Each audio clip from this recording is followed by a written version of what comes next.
We continue in English. The next session is going to be also the roundtable in English. We have titled the roundtable Direction and Challenges of the European Union, How to Achieve the Current and the Future Objective. I would like to kindly invite Diego Rodríguez, Louise van der Schaik, Mikel Lasa, Rafael Cayuela, and Fernando Borredá to come to the stage. I think they're at the moment with the microphone and things. While I will introduce briefly Diego Rodríguez, the moderator. He's professor of applied economy at the Complutense University of Madrid. He's member of the research group of productivity, innovation and competition. He's also research associate at Fedea, the Foundation for Studies in Applied Economies, where he's in charge of the area of energy, environment, and digitalization. He was also member of the board of the National Commission of Market and Competition and a member of Commission of Experts on Energy Transition Scenarios. Also remember you that there is at the end opportunity to make questions to the speakers using the application Slido.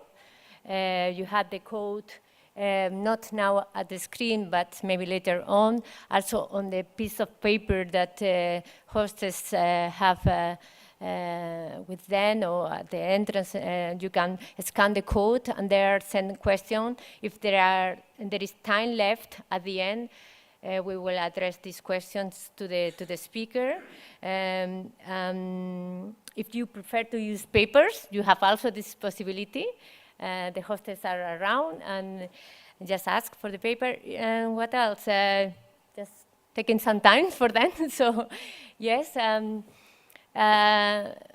we are a little bit late, but we hope to recuperate a little bit of time. And you will see in the Slido application also that there is another part for answering a question that Elena, the speaker in the session COP, will explain you later. But if you have time, take the opportunity to check the application and answer the question, because it can be of interest for everybody. And yeah, I can continue speaking. Yes. Here you have the screen with the code.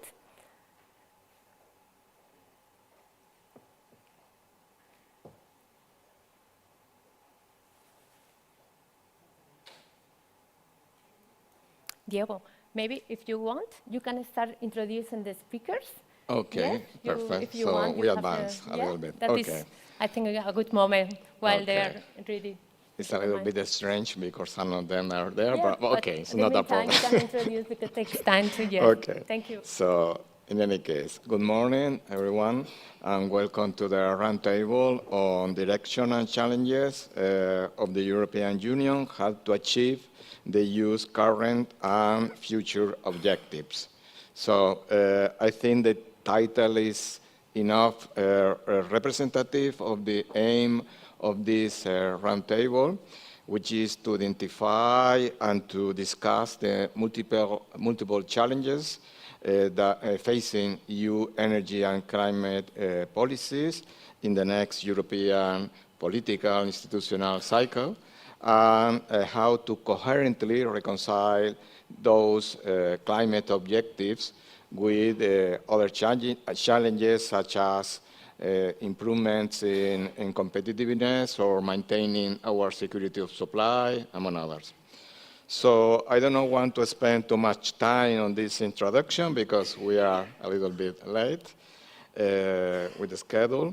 So let me introduce you to the protagonists of this session, who are, of course, the speakers. I'm going to change because I was going to start with Louise, but I changed. First, Mikel Lasa. Mikel is CEO of EIT InnoEnergy Iberia. Mikel is a mechanical engineer with a PhD from the Otto University in Germany. Mikel has also extensive experience in bridging research, business, and education within the renewable industry sector. Actually, before joining InnoEnergy, he was head of the wind turbine technology division of a Spanish engineering company, and head of analysis and design of wind turbines at the Spanish National Center of Renewable Energy. So thank you for being here, Mikel. Second, Louise van Schaik. Louise is PhD in political science from the KU Leuven. She's head of Unit EU and Global Affairs, and Clingendael is a Dutch think tank and academy of international relations, where she's also a senior research fellow. Louise has extensively analyzed the EU's diplomatic performance in various fields, including climate change and energy, areas in which she has published extensively. She is also a member of several committees on conservation of nature, international affairs, and others. Welcome, Louise, too. Third, Rafael Cayuela. Rafael is an economist, master in economics from the College of Europe, MBA from Northwoods University in the US. Rafael is chief economist and EMEAI chief strategy at Dow Corporate. He's also a member of the board of the World Energy Council Studies Committee. He also collaborates with other institutions, many other institutions, such as the United Nations Environment Program, and also serve as those representatives at different committees, forums on sustainability at the European Chemical Industrial Group. So welcome, Fernando. And finally, Fernando Borredá. I'm going to move. Fernando Borredá is an industrial policy officer on strategic autonomy at the Spanish Ministry of Industry and Tourism. He's working actually now as an advisor in the cabinet of the Secretary of State of Industry.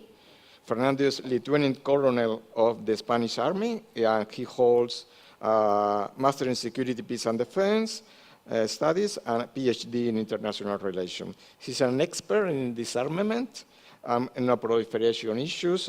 He was actually inspector for the Organization for the Prohibition of Chemical Weapons for several years, and currently is Secretary General of the National Authority for the Prohibition of Chemical Weapons in Spain. So welcome again, all of you. So the dynamics of the session is simple. We will start with the first intervention of each speaker to present their vision or position on several topics, about, please, 5 minutes, about 5 minutes each of you. Later, we will introduce some questions for the dialogue. And finally, we will open the floor to the public, to you, for a few minutes.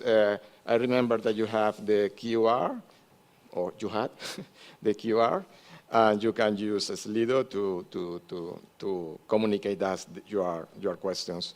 So, Louise, we start with you. Mm-hmm. So, as I said, you are an expert in international relations, a dimension, or with several dimensions, actually, that are critical in the transition period, in the ecological transition, energy security, technological competition. So what are your initial thoughts on these areas? Mm-hmm. Yes, thank you so much. And first of all, thank you for inviting me. So I work with the Netherlands Institute of International Relations, Clingendael, and we always closely cooperate with Elcano.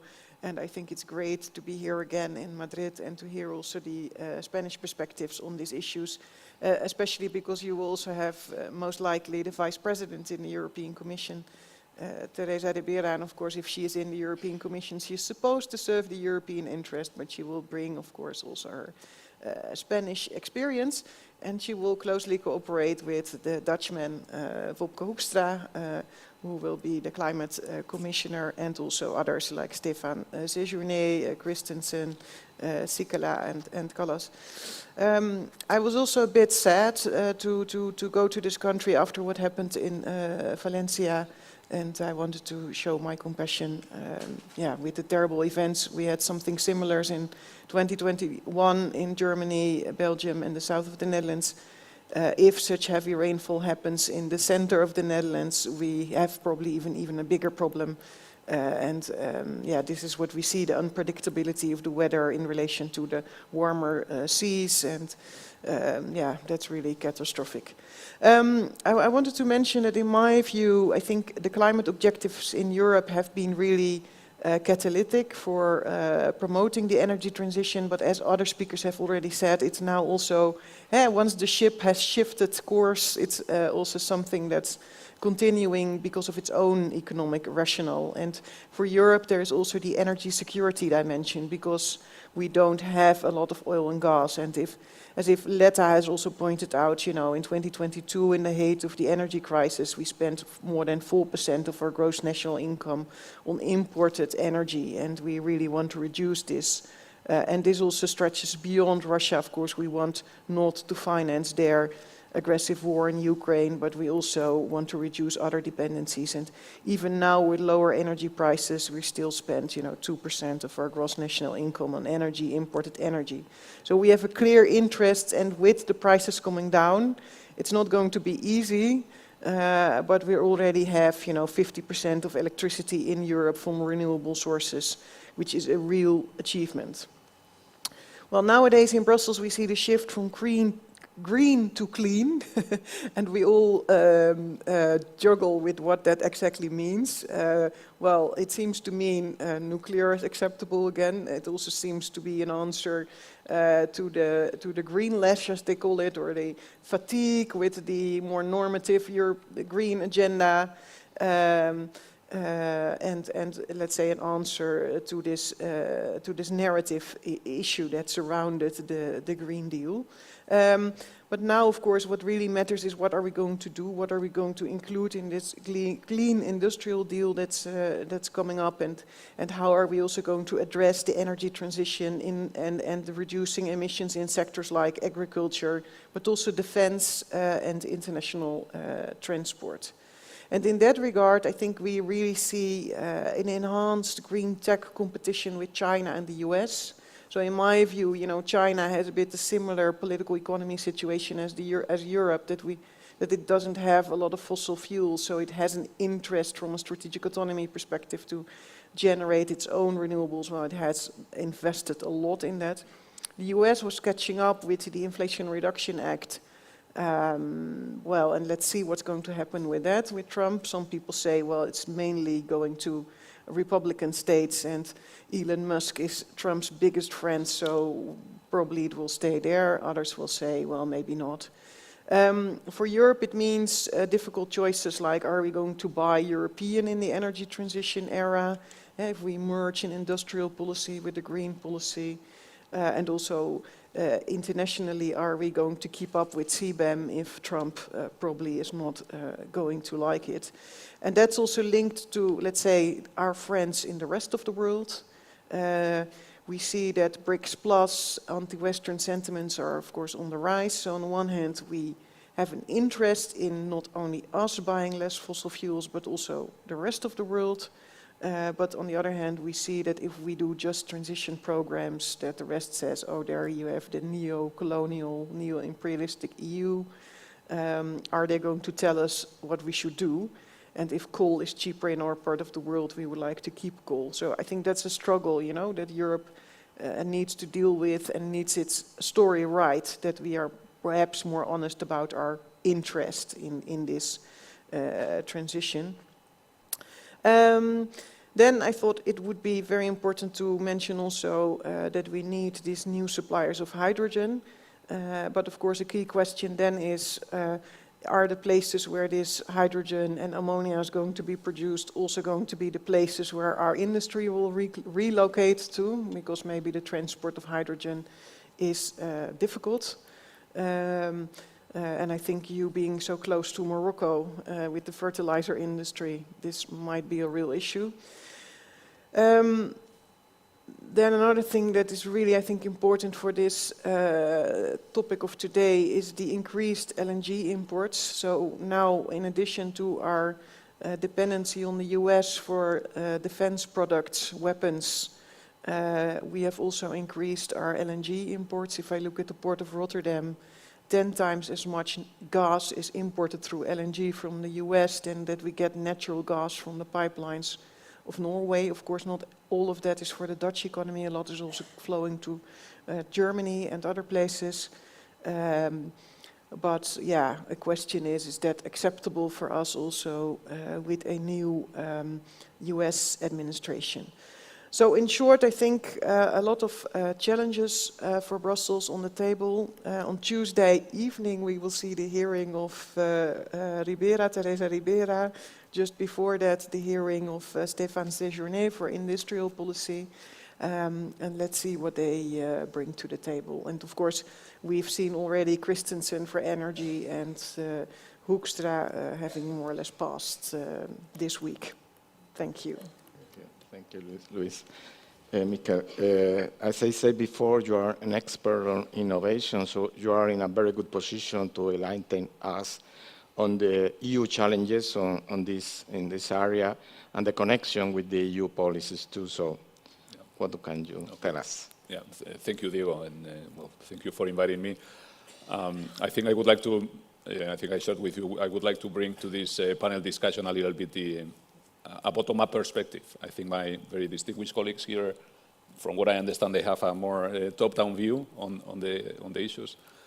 And well, as you said in the introduction, I work for an organization, a company called InnoEnergy that was born as a public-private partnership between industry, research, universities, and the European Commission through the European agency called the European Institute for Innovation and Technology. And we got the mandate to foster new companies, support entrepreneurs that bring innovation to the market, that create new companies, that create new jobs. Because back in 2010, the idea was, okay, Europe is lagging behind other economies like the US, China, Japan, and so on in doing that. And in the last 14 years, we've been, precisely doing that. We have been supporting a lot of startups, entrepreneurs in the field of energy transition.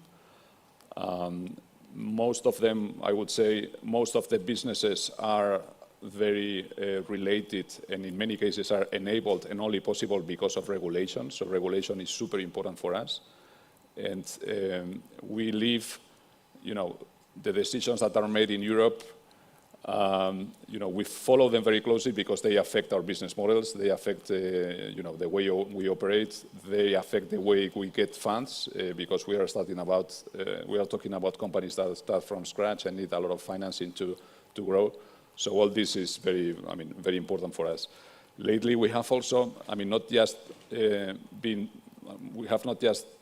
supported innovators that come to us with ideas. We have ourselves identified opportunities, specifically in some strategic value chains, industrial value chains, where we got the mandate from the European Commission to lead industry, to build new, non-existing industrial value chains, like it's the case, for example, of batteries or green hydrogen, and even other industries like PV, solar photovoltaic industry. Meaning not, the deployment of the solar panels and so on, which is of course very extended and it's working very well in Europe, but also there is, as you know, a very important concern in the Commission and in some member states by the fact that we are fully dependent on China on these very strategic supplies, and of course we need to do something about it.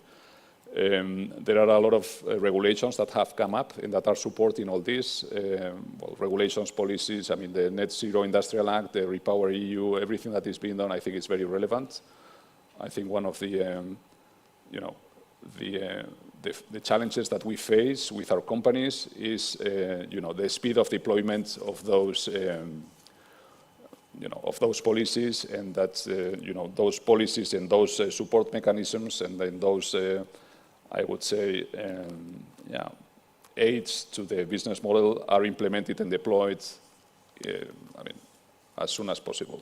And I think some of the previous speakers were talking about speed of implementation. I think this is today really, really very important. I would like to give you some examples of things that we are doing from InnoEnergy, specifically talking about these three strategic value chains. If we talk about batteries, for example, as I said before, we were given the mandate by the European Commission to lead and to manage the European Battery Alliance, which is gathering a lot of industries, investors, research organizations, a lot of stakeholders. I think, industry in general has done a very good job. Of course, there are huge challenges ahead, and then the industry has to be, as you know, especially automotive manufacturers, battery producers are suffering big time, and they need support in the coming years to be able to be competitive. We ourselves have invested along the full value chain. We have invested in 5 European gigafactories producing different types of battery cells, different technologies, solid state, you name it. We have been investing also upstream in raw materials, extraction and refining projects in Europe. We have been investing in recycling, and we have been and still are investing in also applications of those on those batteries. We like to have, a view on the full industrial value chain, and in the case of the batteries, we have identified that the weakest link in the value chain is nowadays the raw materials part. That is why we are launching also a battery raw material fund, 500 million battery raw material fund. We are in the fundraising period now. We hope to have it ready by the end of the first quarter of next year. And the aim of this fund is to invest, in raw material extraction and refining projects, mainly in Europe, but also in some, friend countries from Europe, from which we would be able to also to source these very important raw materials for our economy. And what we are seeing specifically in this area is that companies need support at the beginning, when they are doing the feasibility studies. And then when the project is feasible and so on, there are many players that are willing to put money on the table and to make the project fly and extend. In the photovoltaics value chain, we are doing something similar. We are also supporting industry, having a lot of discussions with industry about which are the measures that Europe has to implement to reshore an industry that was already present in Europe. We were, world leaders until, I would say, 2010, probably. But then, everything was, we abandoned. We preferred to buy cheap, and we didn't support local industry.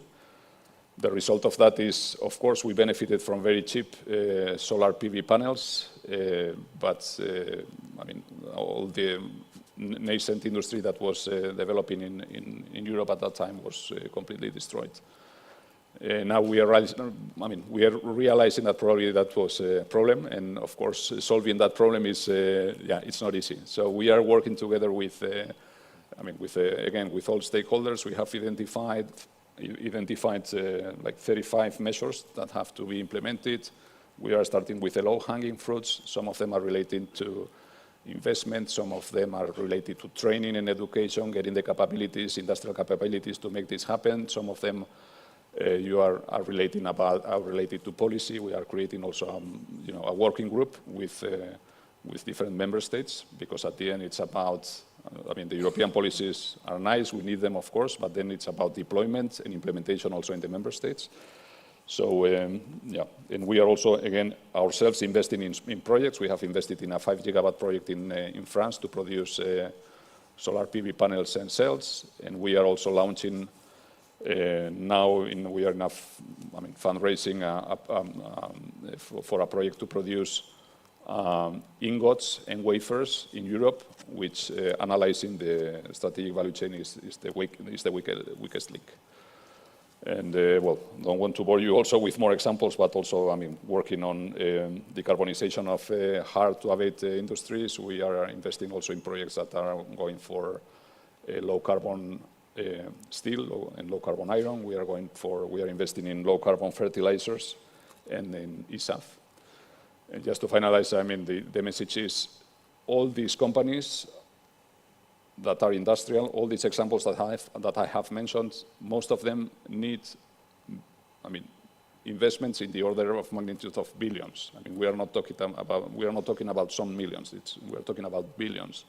And these are new companies that are trying to, enter the market, to establish themselves, to challenge the status quo. Of course, are facing a lot of challenges and barriers.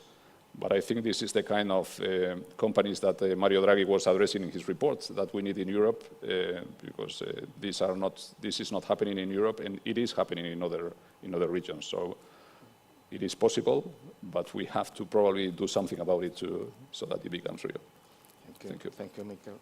Thank you very much for providing us with these examples, because I guess that they are very illustrative of the amount of things that we have to touch to develop. You are talking about raw materials, solar panels, many, many things. Some of them I assume that we will talk about those later. I go with you, Rafael. Rafael, as I said before, you are also an expert in technological perspectives in the context of the energy transition. So could you tell us something about the opportunities or the disruptive opportunities and the requirements for moving towards the net zero scenario? Thank you. Good morning, and thank you very much for the invitation, and thank you as well for a very timely panel, I would say, in the middle of where we are, correct? After the Draghi report, stating the obvious, but maybe not what we have been addressing in the last years, correct? Of course, the developments on China, the latest developments in the US, and more importantly here in Spain, correct, after the Dana. So thank you very much for the invitation, and my warm thoughts, obviously, for the people that lost their lives in the Dana events in Valencia, and obviously a reflection for us and an obligation for us as practitioners of the energy decarbonization, that we need to accelerate our efforts, because this is not about climate mitigation, as we know, it's adaptation and prevention. So I think I put that as a beginning for us. I would say, I would like to start with two disclaimers, my comments here. My first disclaimer is that you will see some of my comments will come as a director at the World Energy Council, but my second disclaimer is that some of my comments would actually come as actually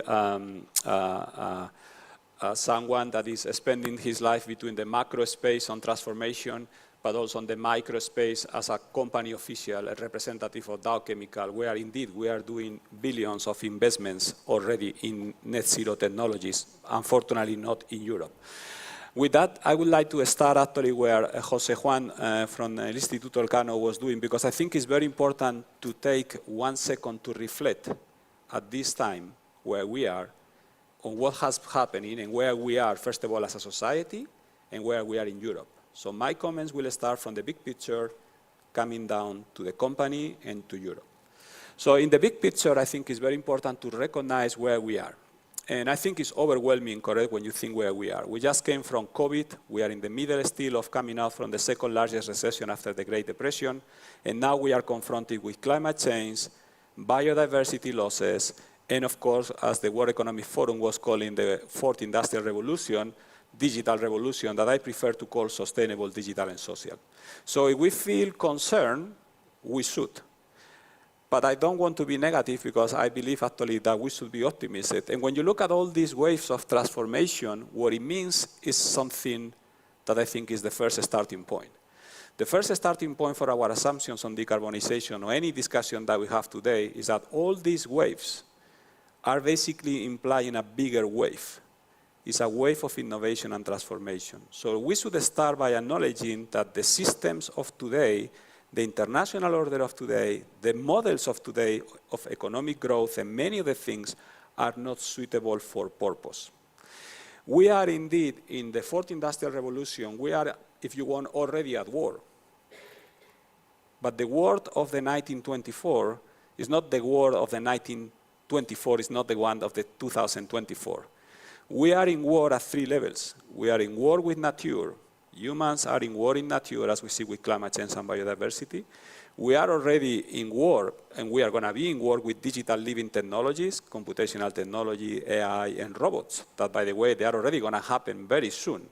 And we are already in a fragmented world that is the result of the world of basically a fragmented world that is not only happening at the global level, it's already happening within our own nations. Income inequality at the global level is triggering nationalism and populism and fragmentation globally, but also internally. Why do I say all that? I say all that because when you look at the sustainable revolution, that, by the way, is indeed the biggest opportunity of human. It's not only a moral obligation, correct? It's a technological issue, it's an economical issue, and we need to address this as soon as possible. After all, the UN IPCC report was basically saying something that I think we should start in any discussion. The UN IPCC report 16 was basically stating something that, in my mind, is massive. It was basically saying humanity in planet Earth is in red code. This is huge. This is like when you go to your doctor, correct, and your doctor is telling you you have a heart attack, or you have a cancer, terminal cancer. And let's think, how do we behave ourselves when we are confronted with such a kind of reality? Do we go in incremental terms, 50% by 2030? So should I still go for a cigarette next weekend? I said, okay, I have a heart attack. Can I still have a cigarette next weekend? Can I still go for half a marathon next weekend? Because I feel okay, correct? But you have a cancer. Or do we go for 100% as soon as possible?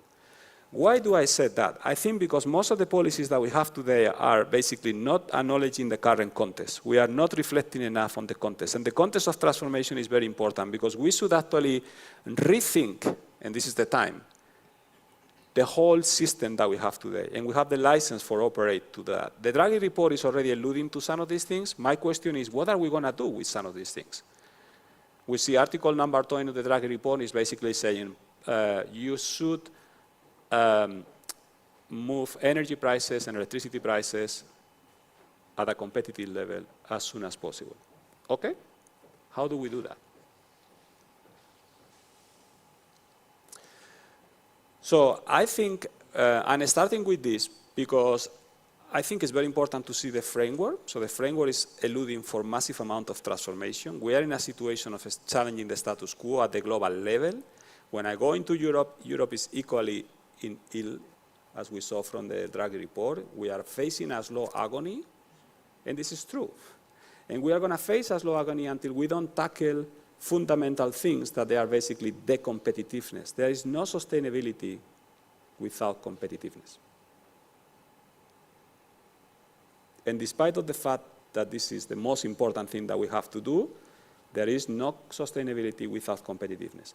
Let me go now to my second hat, if you want the micro. So is decarbonization possible? Yes. Why is not happening in Europe? I'm representing a company that is currently investing $6 billion in the first net zero cracker in the world in Alberta, Canada. I was the first one leading in Europe to say that the chemical industry has to decarbonize already in Europe. We were looking how to decarbonize all of our assets in Europe already. We have technology plans for all of them. However, the question that we might want to have is that why, if Europe is leading in policies, is not leading in progress? Why are we failing on progress? And I think we all know there is a very well-intended, and the Green Deal is for sure the most comprehensive regulatory framework ever created. And well-intended for sure, but I think in the next commission what we need to do is to make it workable and to address the progress. We really need to move that into action. And I think this is why this timing is very important, and those are my initial interventions to set the ground from what I will be telling later on how to address that. But I think it's very timely. How do we move policies to progress? And how do we challenge the transformational framework? Because the framework of today is not the framework that is going to be helping us to get out the way out into the future. Thank you. Thank you, Rafael. Thank you. Fernando, what are your experience strategies or the strategic priorities that the EU is facing in terms of the climate and energy policies? Well, thank you very much. Indeed, I'd like to be the last one because I can hear all of you giving your positions, what I really consider very interesting. And please allow me to build upon your last example that I like it a lot. Like you go to the doctor and then the doctor tells you, you have a cancer, so you have to treat yourself. And then the doctor starts, prescribing pills. This is the pill that will go to your symptom. This is the second pill that will take you the headache. This is another pill, another pill, another pill that removes the symptoms, but it does not go on underlying reasons and really where it comes from your sickness and treat you the roots. And this is what we have been doing until now in the European Union. We have set a very high standards on decarbonization without considering, and we'll start now with the fresh of the Draghi report, without considering that sometimes first we have to do as our competitor, that first they don't renounce to the climate objectives. What they do is this: first, let's arrange the basis and the autonomy, and then we will reach the climate goals. And I was, thinking in another start, but you gave me a very good example. And that start that I was liking to begin with is a phrase that is a very powerful phrase indeed, that is from the report, from the Draghi's report, that it says, security is a precondition for sustainable growth.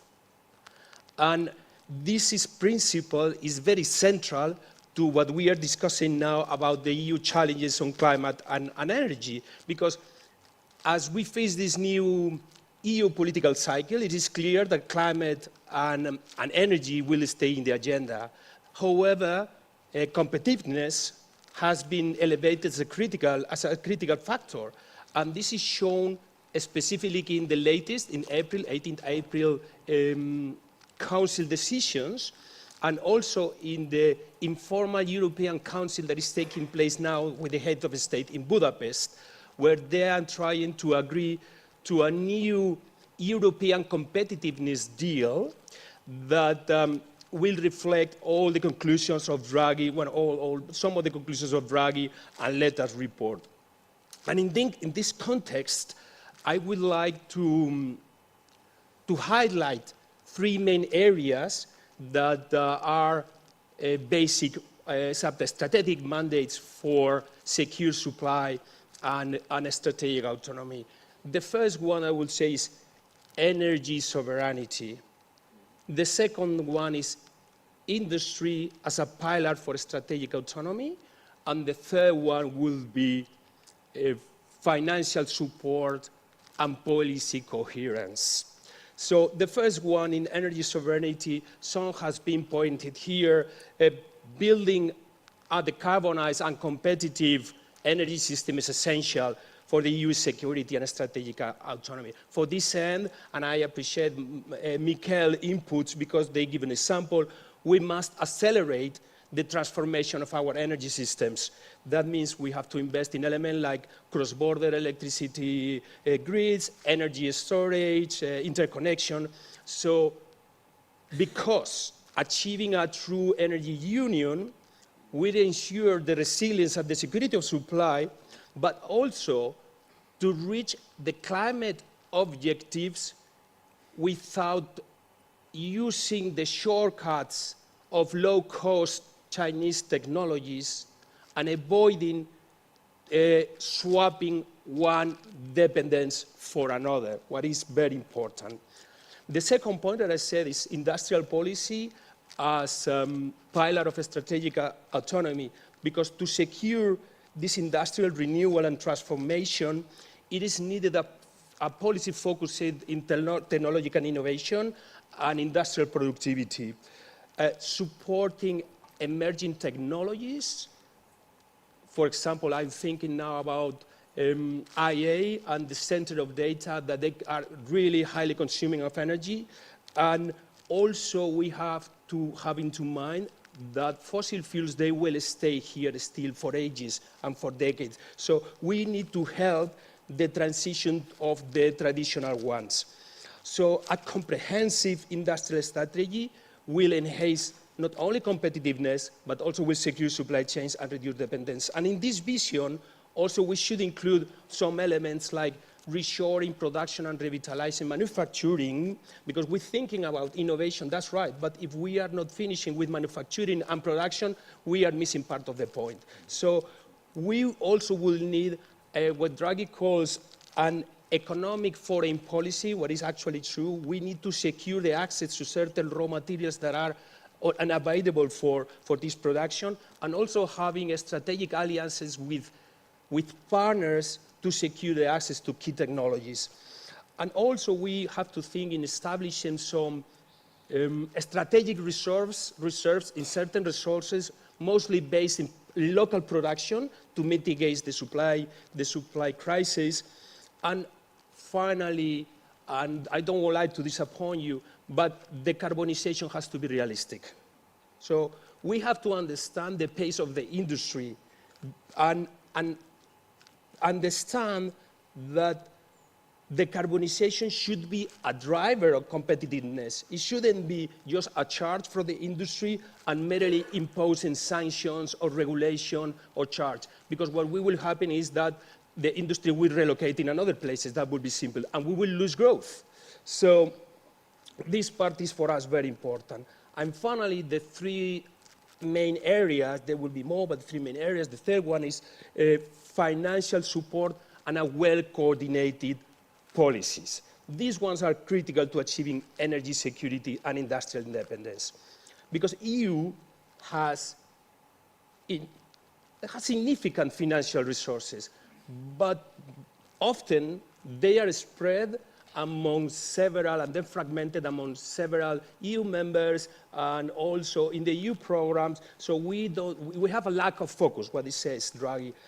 In this regard, we support the creation of a European mechanism to funding strategic industries, which include this one, the decarbonization ones. And not only this to focus on innovation, strengthen resilience, also to bridging the gap from innovation to manufacturing, which is actually large-scale projects that is actually very important for the society. And in this regard, while important projects of common interest, they seem like a solution, what they do is they benefit the member states with more fiscal room, and they will produce a greater fragmentation of the euro, and also an uneven playing field within the Europe. And we were thinking on the benefits of this financing mechanism for a strategic industrial strategy to be aligned with next generation funds, because that's the way that we create a level playing field that will enhance productivity, innovation, and autonomy. And we have to consider that, unlike our competitors, Europe has a lack of coordination among policies. And a true industrial and a new industrial policy should include not only industrial thinking that we are all having in mind, but also have trade, policy of trade, taxes policy, energy policy, and foreign policy. And with this create really a decarbonization policy integrated all of this. And in conclusions, and returning back to what we are talking about, and energy and climate future, for us it's clear that energy and industry competitiveness are very much interlinked, and both require urgent action if we want to achieve the climate objectives while securing the energy supply, reducing the dependencies, and building resilience across the European Union. Thank you very much. Thank you, Fernando. We can now elaborate on some of the issues that have been raised before in one way or another. So let me start with the Draghi report and the consequences, because actually you have mentioned several times the Draghi report. Jose Juan Ruiz mentioned the Draghi report before. So it's clear that the report on the future of the European competitiveness has support a new industrial strategy for Europe. But in relation to this, and to be practical, the European Commission has announced, you mentioned before, a clear industrial deal in the first 100 days of its mandate. So from your perspective, what are the main elements to be included in that deal? Do you think that we have enough targets? We have, in relation to some of the previous comments, we have to focus on progress. in that sense, we need more money. We need more funds, what you mentioned. We need more coordination. So what are your proposals for the New Deal? We can now start however you want, you or whatever. Well, perhaps I just say a few words about this clean industrial deal. So I'm originally from the Netherlands, and in the Netherlands we have in any case a very difficult relationship with this idea of industrial policy. So we accept it nowadays, but we have also a history. For instance, in the 1980s we tried to rescue our shipbuilding industry, but globally it proved not to be possible. So we wasted a lot of money on that, and I think also that we have to be realistic about what governments can do. The Draghi report in the Netherlands was well received, but also with some criticism on the 800 billion that he talks about.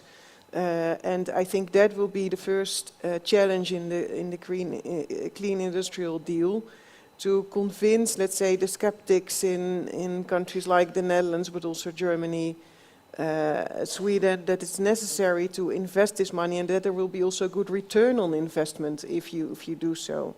So the challenge is, of course, to unlock this finance, to have a capital markets union, to make sure that pension funds and risks are being covered, that there is a good mix of public and private investments, that there is the link with the R&D potential, and that the right sectors are targeted, such as hydrogen, but also grid.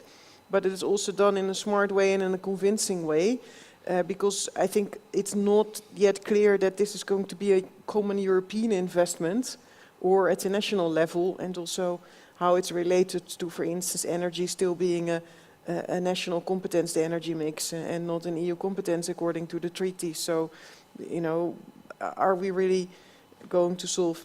Then in terms of practical things, a lot of issues have been mentioned. I think the grid issue is super crucial. You need to have a proper energy infrastructure.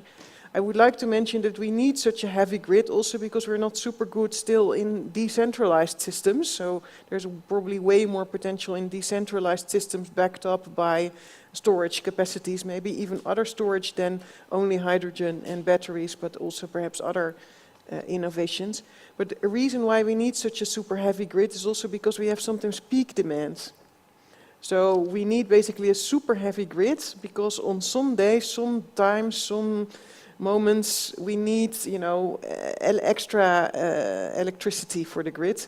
So maybe we can also think about this combination of digital technologies to identify these better, and maybe ask then an energy-intensive industry to make a pause in its production chain on exactly these moments that we need these high peaks, so that the whole system can operate better.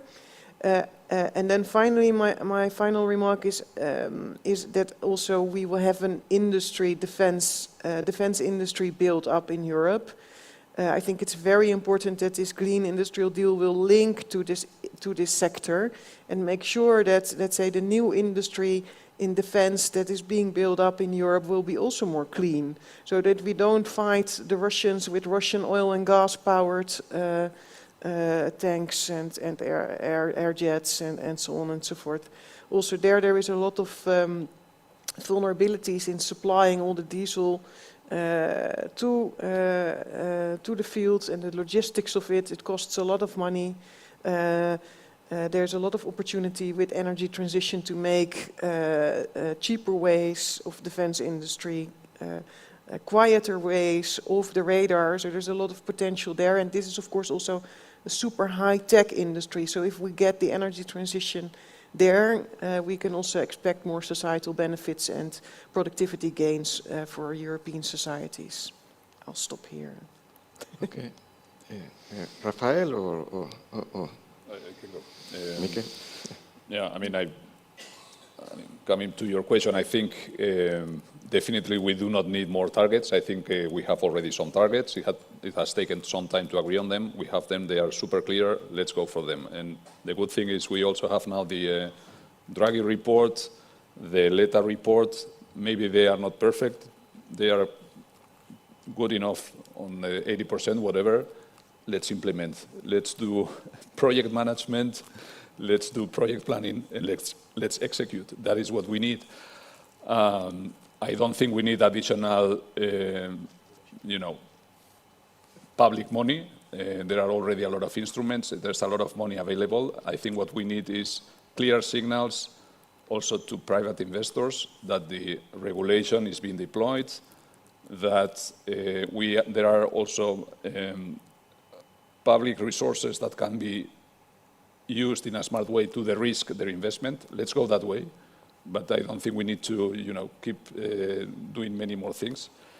And what I'm hearing from industry, from those innovators, from these new companies, is that for them, all these policies and so on are nice. They are betting on them, on their deployment, but it's taking a very long time. I think you were mentioning that. I think you were talking about IRA. I think most people in Europe or many industries love IRA because it's simple. Everybody understands it. It's predictable. Well, maybe with Trump something will change, but in terms as a mechanism, it's super simple to understand. You know what you have to do, what you are going to get it, and when, and that's all. Europe, as we all know, is much more complicated. So I think we should also work on aligning our policies and our instruments. I have an example from a few weeks ago. On one side, on the Net Zero Industrial Act, we are saying, okay, we want to reshore PV industry to Europe. We want to support, new companies investing and doing these kind of things in the PV industry value chain. Then I think it was the Innovation Fund comes, which is a very nice instrument that is supporting new companies, and has given a grant, substantial grant to a Chinese company that is establishing in Europe. Sorry, I don't understand. Yeah. And I think it's not the only example of this kind of incoherences with policies. I think the Leta report is talking about a single market. I think we really have to take that seriously because it's a huge issue for companies to grow in Europe. Companies starting doing business in Spain, going to France is completely different. So I think we need to do something about that. We need to do something about, the support schemes. There are some support schemes that are interesting, that are supporting the end customer to, for example, acquire electric vehicles. There is a very, very good example in Germany that there was a very nice, program that was implemented. It was fostering the acquisition of electric vehicles, but suddenly it stopped and the whole industry collapsed. So we have to have some long-term planning, and of course we cannot be subsidizing, industry forever. We have to also think on how this kind of support will be degrading, but we have to provide long-term visibility to industry and to consumers. And then, of course, I think, I mentioned it before, I think there are also probably new instruments that can be implemented to make this happen. And I would say I'm going to talk about something I don't know much about, which is policy, macroeconomics, and so on. But my impression is that the times of free trade at global level are gone. I think no bloc is respecting free trade anymore. So, okay, let's not be Europeans. We like to play by the book, but I think it's a time also to react and to be smart. And to make sure that our industry is competing with other industries with the same rules of the game. And we know that not everyone is playing with the same rules of the game. Okay. Well, thank you. Yeah, plenty of things to say. I think is every time you listen to someone, you get even more ideas. So I lose my track a little bit to give you my comments because you can build up one on top of the other one, correct? But I think a couple of things. So I would say I would start by saying that what I hear, by the way, it looks pretty much aligned to, I think, where we should go. So I think, thank you. I think it was great that we went in this order, Fernando. So I think that was very good.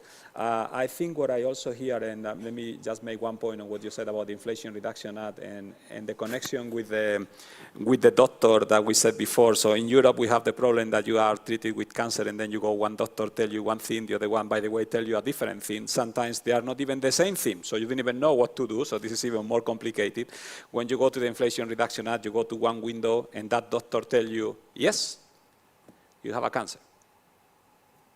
What do you do? Well, I'm going to give you, there is a treatment that it will cost you X. By the way, it might be even experimental treatment. Dow Chemical is investing in X Energy. We are doing the first small modular reactor for a chemical complex for high energy intensive industries in the world. And we have our CEO like crazy, of course, because we don't even have the CapEx, but trying to do this project simply because they give you half of the capital for trying a new technology. So it's going to your doctor and just one window, one time, a tax reduction, a tax credit that is actually 50% of 1 billion investment for trying small modular reactors for high energy intensive industries. So when I look at into energy sovereignty, or to what you want to say, I guess is energy freedom. So if I want to use nuclear, I will use nuclear. I will try a new thing.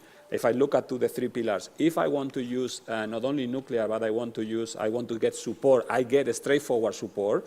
How do I do it? Through a tax credit that I can put in my income already. My income statement is straightforward, so it's very clean, very simple, very forward.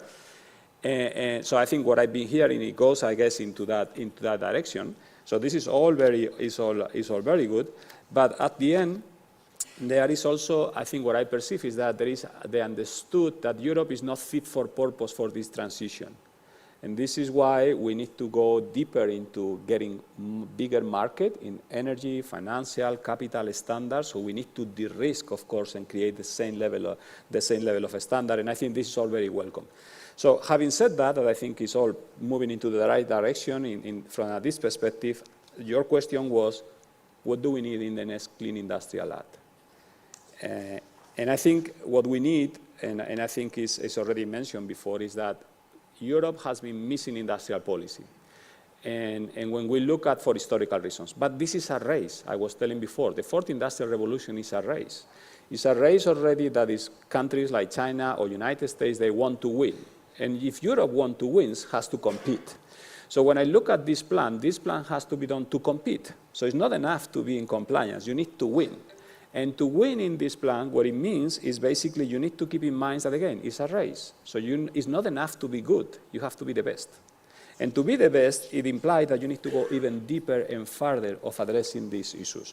So for that, I think if you ask me for what do we need to do, the first fundamental thing is unconstrained to look at policies and to say, what is the policy that in the next 100 days reduce the energy cost? For instance, we mentioned gas. Gas prices today are 6 times higher than the United States. It's a fact. Alluding to the point from Jose Juan, let's look at facts.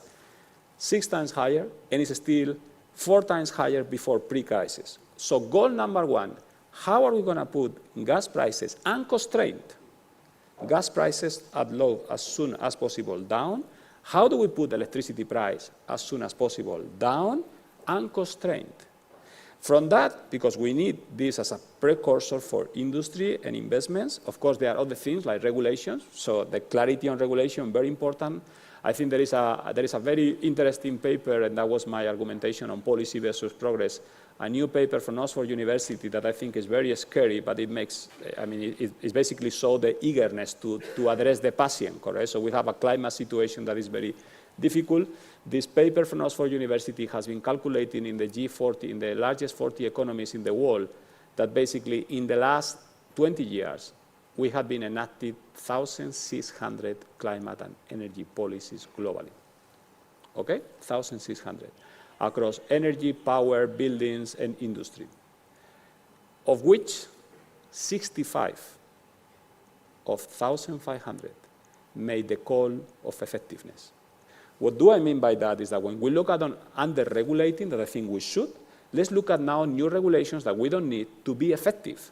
If they don't serve the purpose, don't put regulations that they don't serve the purpose. Let's go for regulations that help progress and enable that. So when I saw, my recommendation to the Energy Clean is like, fix the energy situation as soon as possible, look at regulation to deregulate, but actually look at effectiveness on regulation. Third is basically, we have a problem that is a second level, is a second derivative of this, is that Europe, we can make Europe competitive, and we should. We can make Europe investable, but there is a fundamental additional problem. Europe is not scalable. What do I mean by the scalable? Today you have manufacturing projects in Europe that we don't have enough manpower and resources and engineers to do all this. And we need to re-educate the whole skill systems. When you look at our educational system is equally not fit for purpose. You look at projects in China, when I go into the US and I want to do a small modular reactors in Louisiana, it's very simple. I just got an engineer company and they will deploy me 65,000 workers at a certain time over a period of 4 or 5 years. If I go into Europe and I want to do a 3,000 or 4,000 project for a decarbonization in Holland, you don't have today 4,000, you don't have 4,000 workers available.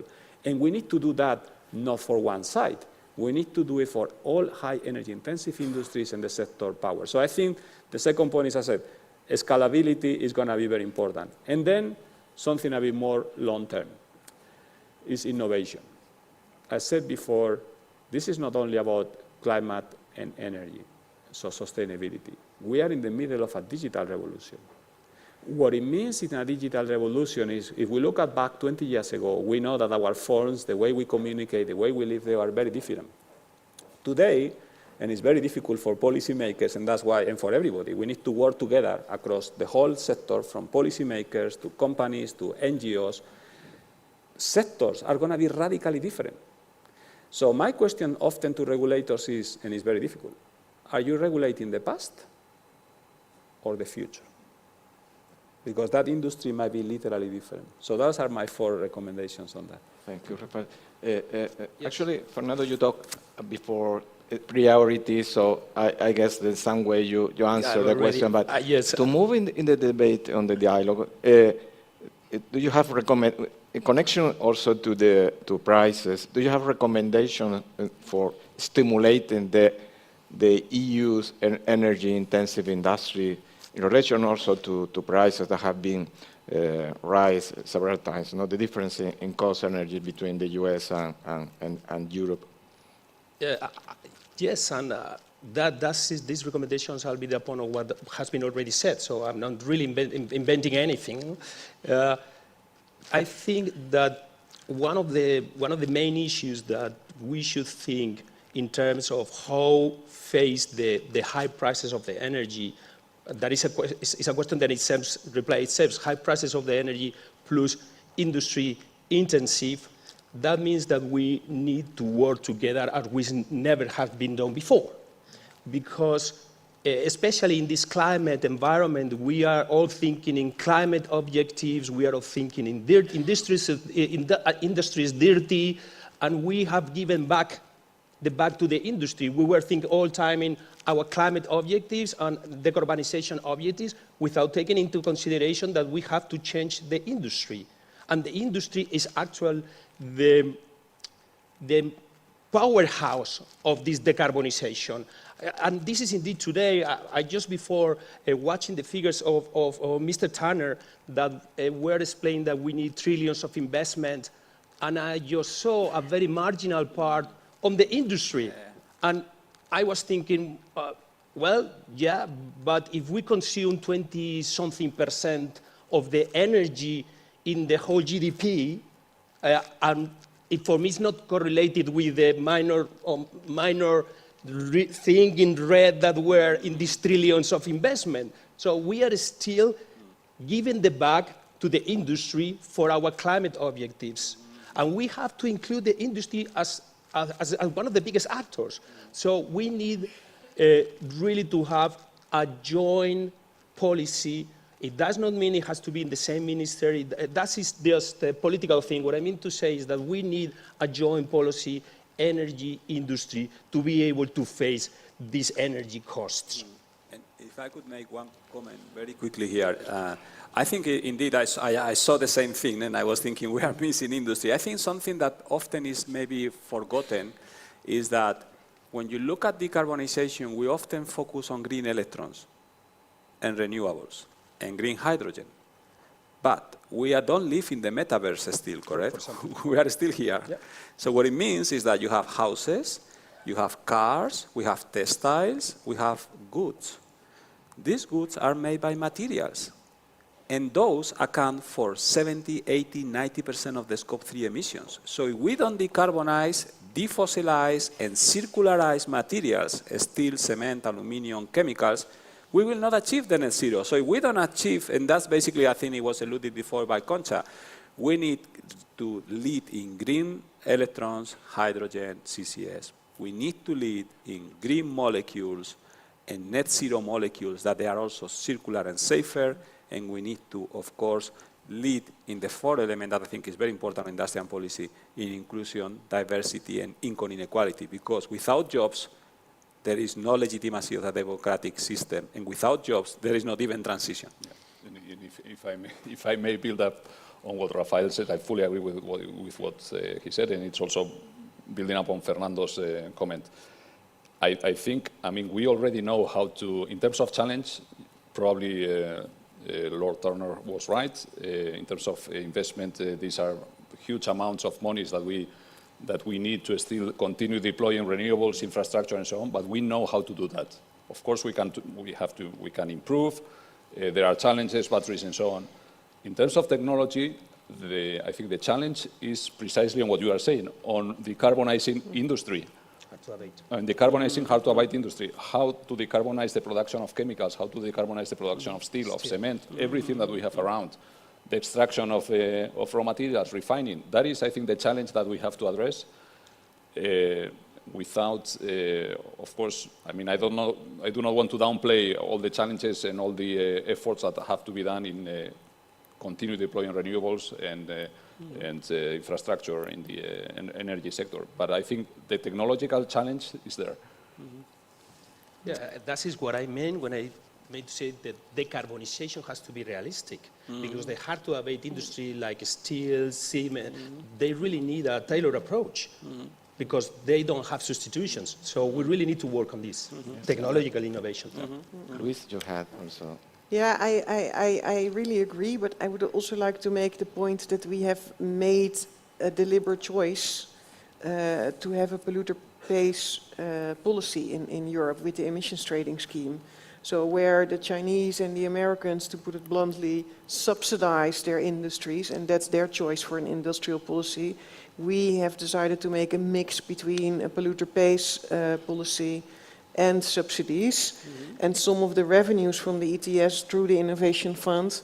But indeed, there were, I think, 5 times as much requests for projects in the Innovation Fund than what was awarded.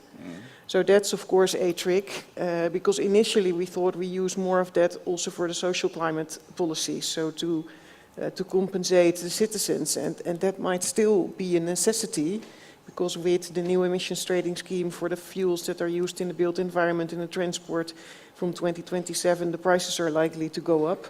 So there is the risk that the people don't accept it anymore. But because, yeah, we don't have these fossil fuels. If we want to be strategically autonomous, we have to go forward into this direction.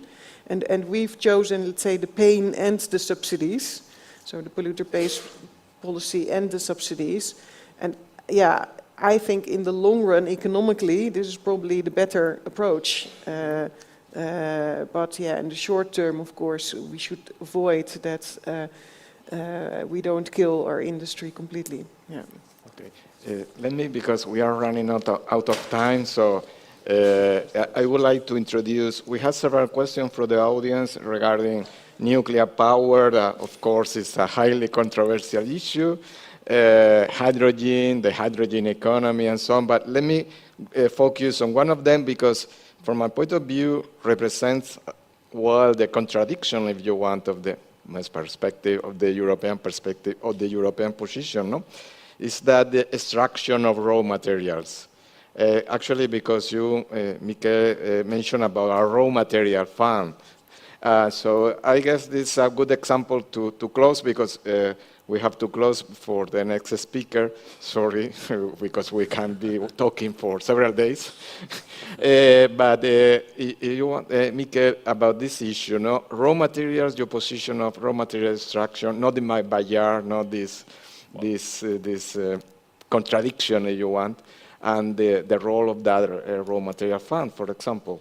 Yeah, yeah. I mean, indeed, that's a huge issue, because